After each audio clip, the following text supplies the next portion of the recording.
Hindi film की कहानी सूर्यवंशम का दृश्य आप सभी ने देखा ही होगा कि अनपढ़ हीरा ने मजदूरी करके अपने पत्नी को पढ़ा लिखा के आईएएस बना दिया। घबराइए नहीं, हम किसी फिल्म के बाइकाट या कमाई रिकॉर्ड के बारे में नहीं बता रहे हैं, बल्कि एक ऐसे ही फिल्म अमिताभ बच्चन की सूर्यवंशम की कहानी हम रियल में आपको बता रहे हैं, जिसकी चर्चा पूरे देश में लोगों के जुबान पे वर्तमान सरकार महिला उत्थान के लिए एक नारा दिया है, बेटी बचाओ बेटी पढ़ाओ। तो वहीं यह कहानी सुनकर लोगों ने नारे में एक और लाइन जोड़ दिया है, बेटी बचाओ बेटी पढ़ाओ लेकिन बीवी को भूल कर भी मत पढ़ाओ।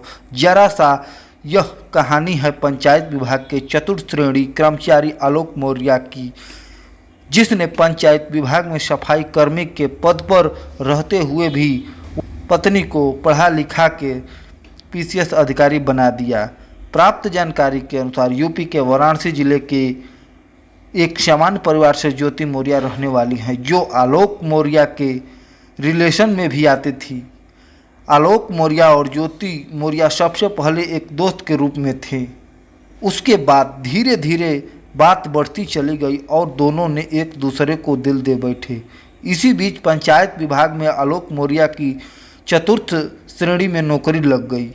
उसके बाद दोनों ने एक दूसरे से 2010 में विवाह करके जीवन साथी बन गए। पढ़ने लिखने में होनहार ज्योति वर्मा ने अपने पति से आगे पढ़ने के लिए इच्छा जाहिर किया तो आलोक मौर्य ने अपने घर वालों से अनुमति लेकर आगे पढ़ाई के लिए उन्हें प्रयागराज भेज दिया। भरपूर सहयोग करते हुए आलोक मौर्य ने अपने पत्नी को सारी सुख सुविधा दी। उसके बाद ज्योति मौर्य ने 2015 बैच में पीसीएस अधिकारी बन गई। फिर क्या पूछना था, मायके से लेकर ससुराल वालों तक खुशियाँ ही खुशियाँ थी। पीसीएस बहू का स्वागत की तैयारी ससुराल वालों ने ढोल नगाड़े के साथ किया। उस वक्त पीसीएस बहू का जबरदस्त स्वागत किया गया। उस वक्त पीसीएस बहू ज्योति मौर्य का क्षेत्र में बहुत ही बड़ी बड़ी हस्तियों ने बधाई दिया। उसके बाद ज्योति मौर्य ने कई जिलों में एसडीएम के पद पर बैठ के अपने कर्तव्यों का निर्वहन किया।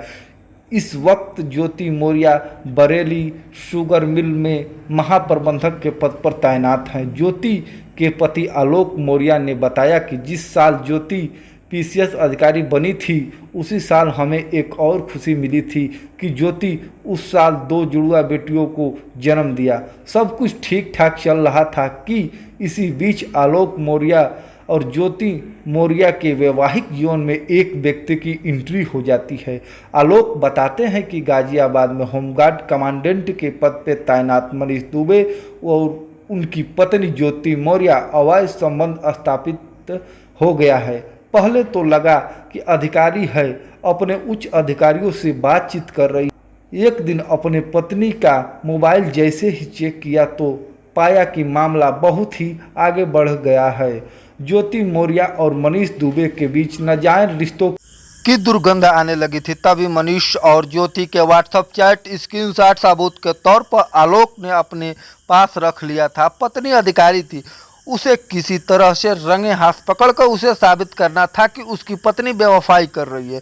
आलोक ने बताया कि फरवरी माह में ही उसके पत्नी सरकारी आवास में ही मनीष दुबे के साथ आपत्तिजनक स्थिति में पाई गई। उसके बाद उसकी पत्नी और उसके प्रेमी मनीष दुबे और आलोक मौर्य के जान के दुश्मन पड़े हुए हैं। उसका आरोप है कि ज्योति मौर्य स्वयं फोन करके धमकी देकर कह रही है कि तलाक दे दो और शांति सहूलियत से अलग हो जाओ वरना जान चली जाएगी। इस प्रकार धमकी का आरोप पीड़ित पति लगा चुका है। लेकिन इस मामले में उस वक्त बड़ा मोड़ आ गया जब ज्योति मौर्य की वसूली डायरी होशियारी पूर्वक आसानी से पति ने लीक कर दिया। पहले तो अधिकारी पारिवारिक मैटर बताकर मामले को टाल देते थे, लेकिन बाद में पीड़ित पति पत्नी की वसूली की काली डायरी को लेकर प्रदेश के मुख्यमंत्री योगी आदित्यनाथ के पास पहुंचा दिया तो मामले को लेकर पूरे उत्तर प्रदेश में हड़कंप मच गया। रिश्वत वसूली की काली डायरी के आधार पर पीसीएस मैडम ने तो काली कमाई का साम्राज्य खड़ा कर रखा था। उस डायरी के अनुसार ज्योति हर महीने अनाधारित रूप से 6 लाख रुपए इकट्ठा कर रही थी। हालांकि इसकी सच्चाई जांच के बाद स्पष्ट हो पाएगी, लेकिन इस कहानी की चर्चा पूरे देश में जम के वायरल हो रही है। यह बेवफाई का मामला नहीं, लेकिन इसको लेकर लोगों के जहन में तरह तरह की चर्चाएं हो रही हैं। जिसकी पत्नी की प्रतिभा पहचान कर उसे पति ने पुरुष प्रधान समाज में पंखों को फैलाकर आसमान में उड़ने की ताकत दी, आज वही पत्नी उसके जान की दुश्मन बनी हुई